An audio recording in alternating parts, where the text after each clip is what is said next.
Hi, I'm Richard Eisenberg. I'm the managing editor of nextavenue.org, the website for people 50 plus, and I'm here talking today with Joe Murphy. Joe is the executive vice president of business development at Lifepod, a new company that's an artificial intelligence powered proactive voice caregiving service.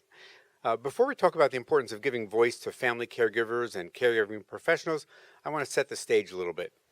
There are 117 million older Americans who are either aging in place at home or living with chronic conditions. And there are about 44 million people who are unpaid family caregivers. So there's clearly a need to help caregivers and family members and healthcare professionals, and there are clearly business opportunities. So first, Joe, why don't we talk a little bit about what's going on at LifePod? Maybe we'll start with what is LifePod? Sure. Thank you very much. So Lifepod is a voice solution. There was a mouthful there of technology in the beginning, but it's basically an ability for caregivers in a caregiving team that might be family members plus professionals and extended people to actually help a recipient of care. And that recipient of care can be along a very wide spectrum to your comments. So it could be someone who's younger in their life with multiple chronic diseases. And it can be all the way through the people that are aging in place, and then the children might want to help them a little bit, or they might start to need other things. So we have a solution that plays routines, that actually talks to the senior, so they don't have to initiate it. There's no requirement to look at a screen, and the communication comes from the care team that actually helps them through the day. So it's a way to help them. I think it might help if you give us a hypothetical example or maybe a real one. So walk us through with like how it might work. Let's pick somebody or some family that's using it and sort of what do they do? What do they use? How does it work? Sure. Let me give you two or three different environments that we work in. One of them, we work in a large organization in Massachusetts by the name of Commonwealth Care Alliance. For those of you who don't know, they're a $1.4 billion home insurance, they're an insurance provider, but they take care of people that are dual eligible. So these are people that are very sick, they're medically, they're socially, and they're economically fragile, and they deliver care at home. So there we complement their care team by being able to play routines when the care team can't be there for these folks. And that could be anything from a good morning check-in, how are you doing, through medicine reminders. It can be hydration. It can be food, make sure they eat healthy snacks. It also helps them through the day to remember call for rides and things like that. So they use it as a way to augment their service. A different environment might be we work with Wingate Healthcare, which is a senior living organization. And they have about 3,200 residents cut across about 30 locations. And they use it as a means for helping the people that are independent and assisted through their day for things that normally people wouldn't expect from that. And they also use it for a communication tool. So a lot of the family members are really interested to talk with their seniors, but they're remote, so they use it that way. A third would be just sort of a lot of the consumer base that just calls up and asks for us. So people want to take care of their parents, they're remote. It might be something as simple as check-ins and simple things, and it can accelerate all the way up into doctor's reminders, did you take your medicine, things like that. So it's a broad spectrum of people we help. And since most people have never seen LifePod, just explain to us sort of what does it look like? Are we talking about like an Alexa box next to my TV set, or what is it exactly? Sure. It's a smart speaker. So the difference is if you use an Alexa or a Google or one of those, you have to wake it up by saying a wake word, either Alexa or Hey Google. Ours is in form factor with an iHome clock radio, so it's very friendly to the environment. And what happens is we actually play the prompts for the senior based on the schedule so they don't have to remember. So there's a portal that the care team uses, and they basically input these routines on a schedule once, and then it plays every day. And then relative to what that is, there's an ability for them to get an alert. So I might want to get an alert when my father-in-law says, I didn't take my medicine. But if he said I did, I might not want to be interrupted during the day. So the care recipient gets value, but the caregiver is this huge value too. So it's peace of mind. So it's a balance between the two. So it's a small clock radio, and there's a portal for the care team. So we're here at the Washington Innovation and Longevity Summit, and yesterday you were speaking there, and you made an interesting comment. I wanted to ask you about that. You talked about how with LifePod, it's not an event, it's a process. Can you talk about what you mean by that? Sure. So quite oftentimes I talk about caregiving as progressive caregiving or sudden caregiving. And if you're taking care of someone that's aging in place or someone with chronic care, it's a continuum of time that happens. So it's not one time. There are peaks and valleys in what happens to their health. There's different things they go through. So it's, when I say it's an event, it doesn't happen once. Our routines are designed to be very easily changed. So you might talk about something that's topical. I have one in my father-in-law's place and my son's. They leave messages. They might be at work, play it the next day. So it's a communication method. But you don't age in a day. You don't get sick in a day, and it takes time. I think that's the progressive, which is where we're seeing, and people are looking for some support there. And what I categorize as sudden caregiving is maybe there's an accident, someone falls, or we realize that they need to go to the next level, and then you're sort of in crisis mode, trying to figure it out. So we're a tool that helps settle that down.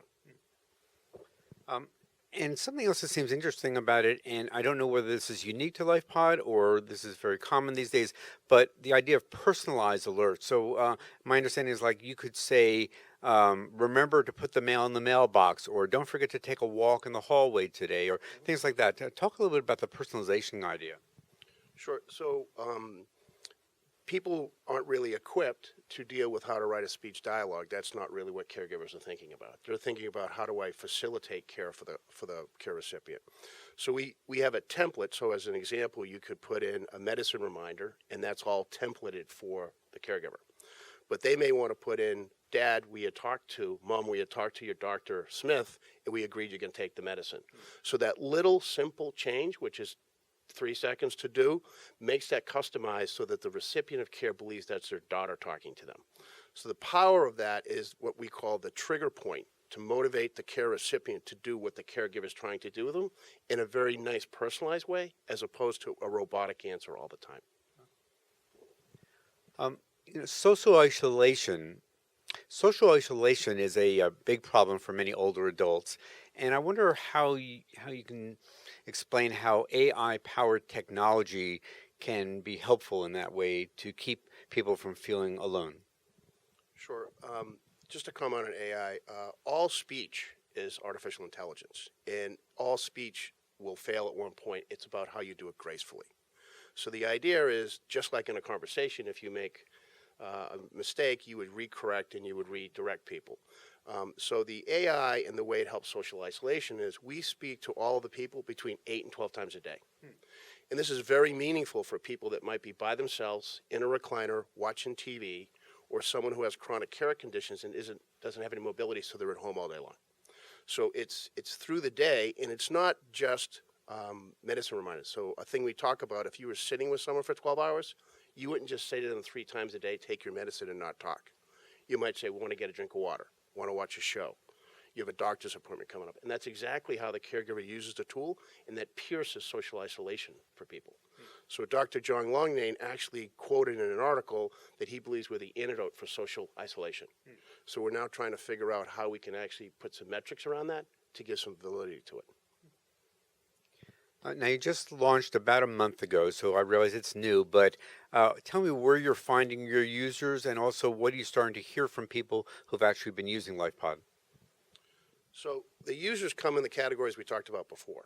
So senior living is a big vertical for us because it's a way to help the facilities deliver more value at higher levels and versus have their people literally check on things. I mean, a resident activity director can send a message to 10 rooms and say it's time to come down for your club and not have to run around.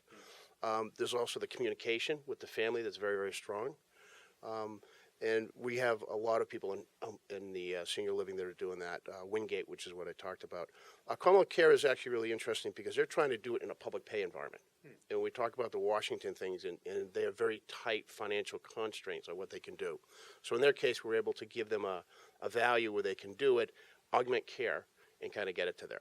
When you say public pay, do you mean Medicaid? What do you mean by that? I'm sorry, yes, Medicaid, Medicare. So these are what are called dual eligible folks. So because of their health and because of their age, they're the neediest of need. Actually, Commonwealth Care is a leader. They kind of came out of Romney Care in Mass, so they're sort of leading that whole charge. And then the home care and the home health care people are really big because they might visit 3 times a week, but when they're not there, they want to know what's going on. So they might leave a message. This is Joe from Home Thrive. I'll be by at 2. And then they know they're coming. So they get branding and they know what's happening. So they don't leave Monday and come back to a hot situation Wednesday. And the really interesting thing are consumers. So consumers call us up, and we had a really interesting environment. We had a big family. They just put one in for the husband and wife. They're living together. And what they wanted to do is they got each of the kids to put different messages in. So the parents could recognize, based on that small customization, who was leaving them the message. So they're coordinating team to say, how do we help mom and dad live independently when mom and dad are starting on the path down? So there's very interesting examples there. And now that people are starting to use it, whether at home or in facilities, what are you hearing from them or from their families about how it's been helpful for them, or what they've been surprised with, or are they in some cases finding some resistance from the parents or the family members who are supposed to be using it? What's the reaction been? So, like all people, the reactions varied. So what happens is you'll have maybe the caregiver who thinks the parent won't like it, but the parent loves it. And so what we encourage people to do is put in 3 or 4, let them try it, and then work from there. So it's again, the process. People get used to it. They like it. We hear comments like, it's my friend. We hear comments like, you can't take it away. It keeps me company. It calls me every day when you don't. So some pretty kind of fun things. We recently won a contest with Aurora Health. And that's interesting because they're a very large public pay in the Midwest. They want to actually do a project with us. The reason they chose us was they said, you have the easiest, simplest, and scalable way to get something that has high impact in quickly. So it's a very broad spectrum of people we're serving. And do you have any near-term announcements, things that you are working on or that are going to be coming through in the next few months or in the year ahead that people might want to know about? Sure, just a couple of quick notes. Consumer Electronics Show, the CES show, is a big show that happens in Las Vegas. We'll be announcing... That's in January. That's in January, I apologize, yes. We'll be announcing a partnership we have with Mobile Help, which is a personal emergency response partner of ours. And what they do is they're going to put voice in front of PERS. So there are people that actually can have a pendant, they slip at home, but they can't reach their pendant. And so there's a gap here of how that can't help them. So we're going to be able to say, hello, Lifepod, I need help. And then we're going to be able to trigger, is this emergency or not? Obviously, give it to them. That's not our job. But if not, we can actually help some of these false positives or sort of triage. So things like that are big. The other thing that has a big industry news is Amazon announced the Voice Interoperability Initiative.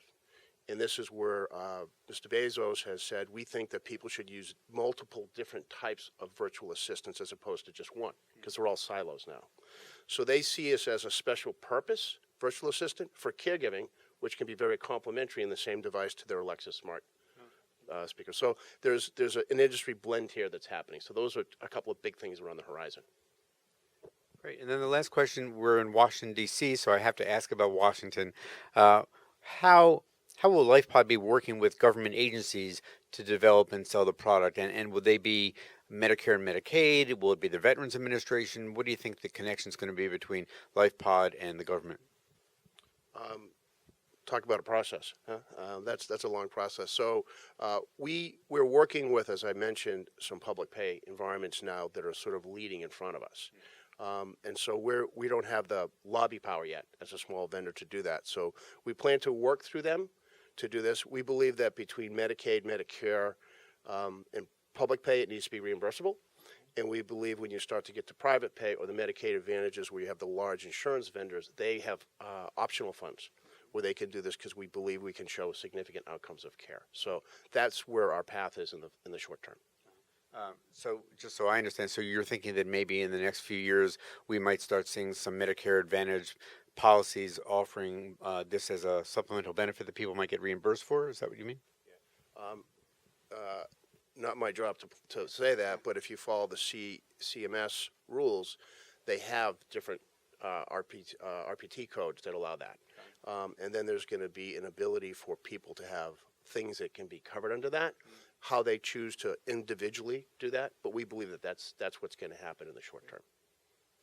Well, thank you very much, Joe. I really enjoyed talking with you and learning about Lifepod.